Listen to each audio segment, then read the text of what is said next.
বাচ্চার পা প্রথমে সোজা করে ধরে নিয়ে এই পায়ের এই অংশটুকু 3 আঙ্গুল দিয়ে চেপে ধরবো, আর এইখানে গোড়ালির কাছে যে হাড়ের টুকরাটা আছে তার কাছে একটা বুড়া আঙ্গুল দিয়ে ধরবো।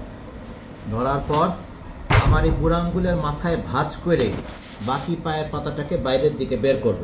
এই জন্য আঙ্গুল দিয়ে এই আমার হাত দিয়ে বাকি আঙ্গুলগুলোকে ধরবো, ধরে এই পায়ের পাতাটাকে পুরোপুরি বাইরের দিকে নিয়ে আসবো।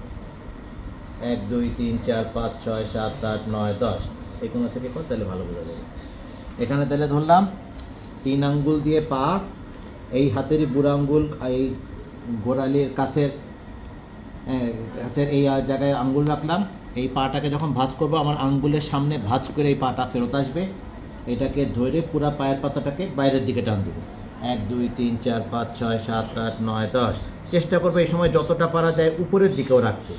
1 2 3 4 5 6 7 8 9 10 আবার 1 2 3 4 5 6 7 8 9 10।